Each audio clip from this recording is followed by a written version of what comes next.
सुंदरपुर नाम के राज्य में राजा वीरसेन राज्य करता था। वीरसेन बहुत ही साहसी किस्म का राजा था।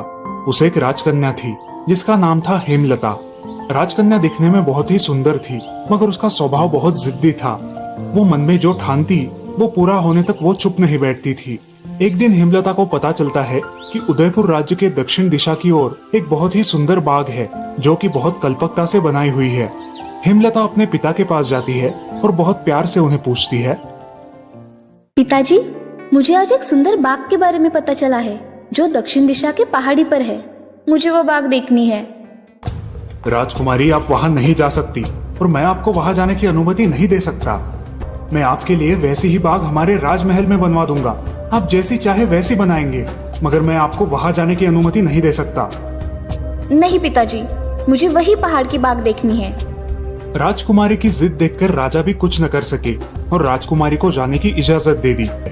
सैनिकों, मांत्रिक को बुलाया जाए। महाराज, आपने बुलाया? मैं आपकी क्या सेवा कर सकता हूँ? आओ मांत्रिक। राजकुमारी भूतों वाली पहाड़ी पर जाना चाहती है। आप उसे उसके संरक्षण के लिए कुछ दीजिए। हाँ महाराज, अवश्य। ऐसा कह के मांत्रिक हाथ में काला धागा लेके कुछ मंत्र बोलता है और वो धागा राजकुमारी के गले में बांधने के लिए देता है। जब तक ये धागा राजकुमारी के गले में है तब तक भूत उसका बाल भी बांका नहीं कर सकते। धन्यवाद मांत्रिक जी। राजकुमारी अब बहुत ही उत्सुक होती है। वो रात को ही पहाड़ी पर जाने की तैयारी कर लेती है। सुबह जल्दी उठकर वो निकलती है। अपना घोड़ा नीचे पेड़ से बांधकर वो पहाड़ पर चढ़ने लगती है। पहाड़ के बीचों बीच आकर उसे दाईं तरफ एक अद्भुत और सुंदरता से भरी बाग दिखाई देती है। राजकुमारी मंत्रमुग्ध होकर उस बाग को देखने लगती है। उसे वो बाग बहुत अच्छी लगती है। तभी जोर से हवा का झोंका आता है और वो नीचे गिर जाती है। उठ के देखती है तो उसके गले का काला धागा कहीं गिर जाता है। वो थोड़ी डर जाती है। अब वो आगे बढ़ती है तो उसे एक सफेद रंग का खरगोश दिखाई देता है जिसकी आंखें सुनहरे रंग की है। वो बहुत ही सुंदर था, इसीलिए राजकुमारी ने उसे पकड़ा और गोद में उठा लिया। वो उसे हाथ से सहलाने लगी। क्यों रे शैतान, कहाँ भाग रहा था? अब पकड़ ही लिया ना। शाम होने को आई और उसे पहाड़ी से नीचे भी उतरना था। तभी उसके सामने एक लंबा चौड़ा भूत आके खड़ा हो गया। वो जोर जोर से गुर्राने लगा। हेमलता जोर से चिल्लाई और उसके हाथों में जो खरगोश था वो बड़े चूहे में बदल गया था। उसे देख के वो डर गई। उसने उस चूहे को फेंक दिया।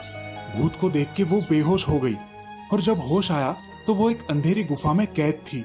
जो भी राजकुमारी को ढूंढ के लाएगा उसे उदयपुर का आधा राज्य दिया जाएगा। ये फरमान सारे गांव में भेजा जाता है। महाराज, मैं उस भूतिया पहाड़ी पर जाकर राजकुमारी को खोजना चाहता हूँ। अगर आपकी आज्ञा हो तो। ये सब सुनकर महाराज प्रसन्न हो जाते हैं और उसे जाने की आज्ञा देते हैं। मुझे इस पहाड़ी पर जो राजकुमारी कैद है उसे छुड़ाना है। अगर आप मेरी कुछ सहायता कर सके तो बहुत कृपा होगी। भूतों की गुफा के पास तुम्हें जाना है। वहां जाते ही अपनी आंखों में ये लेंस डाल लेना। ये लगाने से तुम किसी को भी नहीं दिखाई दोगे। बाद में तुम राजकुमारी को अपने कंधे पर बिठा के गुफा के बाहर लेके आना। राजकुमारी भी अब चित्रवीर के साथ जाने के लिए तैयार हो जाती है। राजकुमारी अब चित्रवीर के कंधे पर बैठ जाती है और वे दोनों गुफा से बाहर निकलते हैं।